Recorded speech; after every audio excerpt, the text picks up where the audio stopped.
ابتدا اول به نام آن خدا که از دو حرف آفرید ارض و سما. نام حق بر زبان همه رانم که به جان و دلش همه خوانم. ثانیاً درود و پیام و سلام و صلوات بر آن رسول خدا خاتم النبیین حضرت محمد مصطفی صلی الله علیه و آله و سلم و جمع اصحابشان. در نهایت ادب به همه شما برادران، خواهران و دوستان ارجمندم السلام علیکم میگویم و حمد به حد باسم بر خدای پاک میگویم که ما و شما را به این یک روز مبارک و روز سعید جمعه رسانید. اکنون چون امروز جمعه است، در این روز میگویند لحظه اجابت دعا است. از شما عاجزانه برادرانه خواهش میکنم هر کجا که هست طول روز تا غروب آفتاب، تا لحظه هایی که آنجا میگویند که احتمالاً لحظه اجابت دعا باشد، در حق همین برادرمان دعا کنید. شما بگمانم شناختید بابای دانه را. اکنون قضیه چی است ما نمیدونیم، چون رسانه ها خاموشند، تنها آوازه مردم است. از ما برادران مسلمان تنها چی میمونه؟ تنها در حقشان دعا کردن. خداوند خودش کارساز است.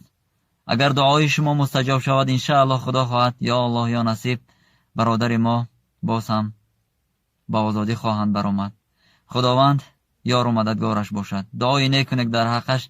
ان شاء الله امروز روزی اجابت دعا است. خدا کند که یکی از شما اگر مستجاب الدعوه باشه دعای شما مستجاب گردد، نوران علی نور می شود. ولی من متاسف از آنم که خیلی دیر خبر یافتم از اون که یک برادر ما به خاطر آن که به کسی کمک رسانیده است در بازداشتگاه قرار دارد و من ملول از همان افراد هستم که این خبر را میدانستند. احتمالاً کمک به خانواده آنها بود، کمک به خود آنها بود در همین جا در تاجیکستان، ولی خاموش بودند. نگفتند که به خاطر ما شده که به ما کمک رسانید. این مرد خدا الحال در بازداشتگاه است. میگویند از ماه اکتبر در بازداشتگاه بود، ولی امروز بعد از آنه که آخر ماه دکبر حکمش برآمده است نه مردم خبر شدند که چنین یک مرد اکنون معلوم نیست که با چی، ولی به هر حال حدس میزنند که با همین عیبنامه او را به 5 سال زندان محکوم کردند. حسبنا الله و نعم الوکیل. خداوند بهترین کارساز است و همین برای مردم مسلمان کفایه است. ان شاء الله امید دارم که بابای دانه در دل امید دارد. از خداوند خود انتظار است که حتما مشکلش را آسان میگرداند، ولی فراموش نمیکنیم که دعا هم نقش موثر دارد. شما دعا کنید در حقش. اگر کاری کردن نمیتوانید، من متاسف از آنم که مردم ما یک ترس، وهم، واهمه آنچنان در وجود و رگ و پیوندشون جای گرفته است که اگر رود و یک کسی با یگان فاجعه روبرو شود همه خود را از او دور میگیرند. حداقل همانهایی که کمک گرفتند یک بار صدا بلند کردن نتوانستید که این برادر را به خاطر ما بردند تا دیگران آگاه شوند. پیش از حکم کوشش میکردیم تا یک جایه از قضیه به سر این برادر آمده صدا بلند کنیم. احتمالاً به گوش مردم میرسید، احتمالاً به گوش داد و رسان میرسید، ولی هیهات خیلی دیر شد. هیهات. من همین را خودم هم محسوس کردم که وقتی مردم ما بر سر کسی یک ناخوشی می آید خودشون را از او دور میگیرند. دوستان قرین، یاران وفادار، حق و همسایه ها، خویش و تبار هم بعضا دلشون نمی شود به احوال پرسیش بیایند که چه حال داری، چی شدی. خدا شرمتان دارد. شرم را برای شما بیاورد تا یک لحظه شرم بکنید از خداوند خویش. وگرنه چون ما و شما امت رسول خداییم، میگویند که پیامبر آخر زمان حضرت محمد مصطفی صلی الله علیه و سلم پیامبر ماست، ما امتی اویم، پس چرا در کاری او ما پیروی نمیکنیم؟ در حالی که پیامبر اسلام فرموده و اون فرموده رسول خدا را شیخ سعدی به نظم در آورده گفته است: بنی آدمی اعضای یکدیگرند که در آفرینش یک گوهرند.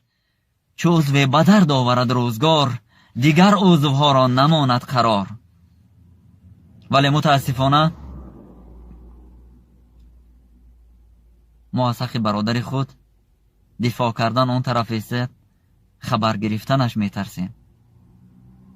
من امید میکنم که در دل شما مهر و محبت نسبت یک برادرتان بیدار می شود و دعا می کند که خداوند در دل حاکمان، در دل حکم ها، در دل سودیه ها و دیگر رحم را عطا می فرماید تا این موی سفیدی که 87 سال علاقه سین سالش رسیده است، شاید احتمالاً 1 روزش ماند، 2 روزش ماند، ساعت مانده برای عمر این دنیای را ترک کردنش، در خاندانش پشت سر کند.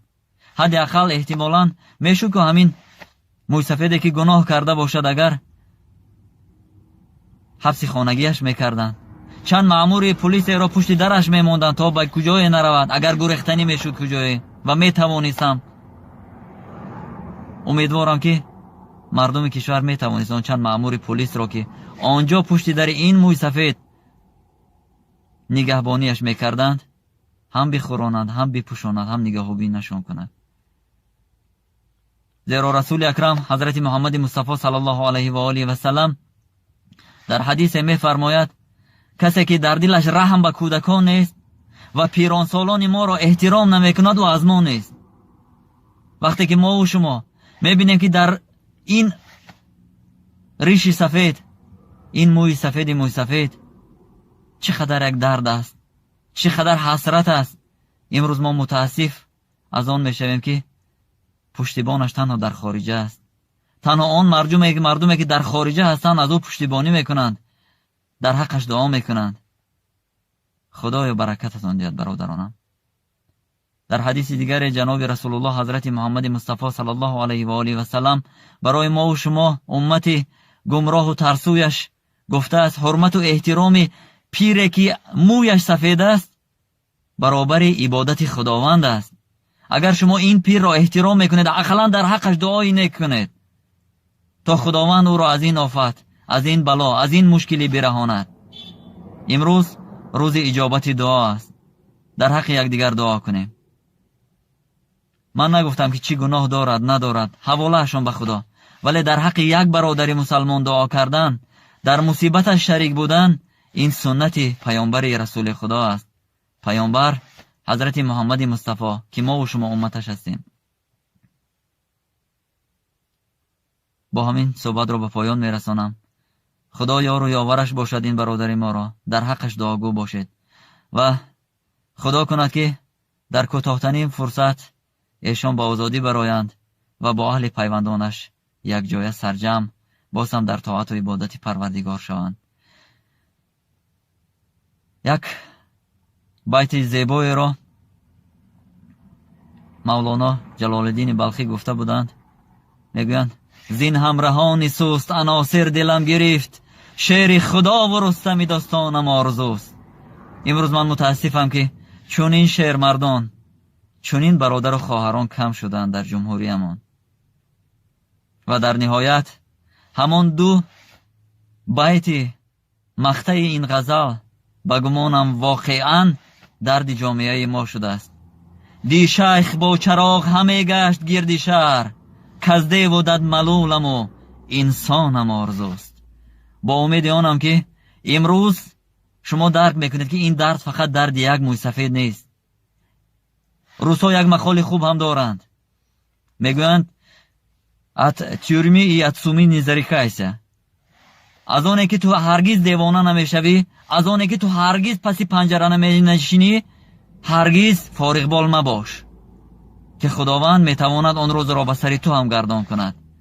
چون خداوند قادر و توانا است که بعضا ظالم را مظلوم هم میکند، شاه را گدا هم میکند، گدا را شاه. اگر به این اعتقاد دارید، به درد یک هموطن، به درد یک پیری روزگار دیده شریک باشید، در حقش دعا کنید.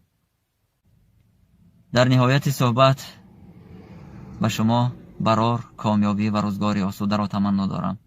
و السلام علیکم و رحمت الله و برکاته.